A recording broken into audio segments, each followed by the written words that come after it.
Wednesday's Guardian and Liz Truss wants more drilling. Oh, finally, some good news. So Liz Truss is going to sign off on more drilling contracts if she wins the Conservative leadership election, which is due to end sometime in 2025. Apparently, it's been going on for about a year. It's like, just pick one. It's like, come on, nobody cares. To be fair, they have picked one, haven't they? They've picked one. Yeah. Just do it. Just sign, rubber stamp it. Like, we need a Prime Minister. Boris hasn't even turned up to his own victory parade, so, just do it. But, so Liz Truss is going to issue up to 130 new drilling licences. Unfortunately, they typically take around an average of 28 years, apparently, to result in any oil coming out. So, it might be a bit late to save Ukraine this winter. And also, it'll be sold at global market prices, so it's not like it would, massively bring energy prices down. But at least it's something, and, we should be doing it. We should have been doing this 28 years ago, signing off on these licences.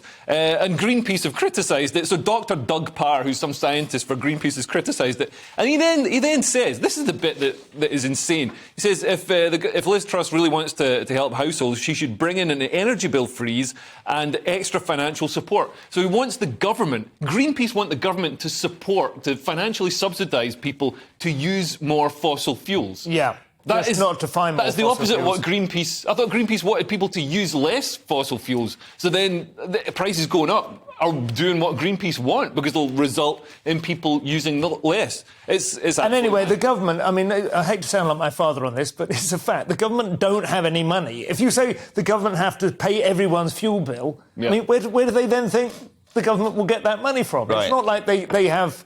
Like they're a lender of last resort, is it? Do you know what I mean? It's like it's not helpful at all in reality.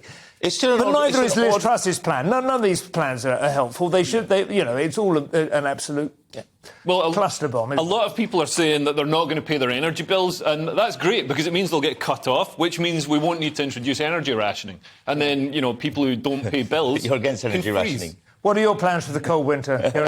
Well, I don't know, because we're being told to insulate homes more and at the same time make homes more efficient for heat waves. These are contradictions, aren't they? So and the trouble with Britain is we're not really good. The insulation keeps the heat out as well, usually. Does it? Yeah, that's how insulation works. It's like a thermos keeps things hot or cold, depending on... The key is to go to the pub more often, because pubs are going to struggle through the winter to pay their heating bills. Yes, totally. Turn all the heating off at home and take the whole family down to the pub. By one half of cider. Well, pubs they're reckoning a lot of pubs are going to close. They can't afford their heating bills. Well, we're going to have to come up with that, maybe another story, but I think we want to do our bit to move our heat around. Things are even harder for Meghan Markle.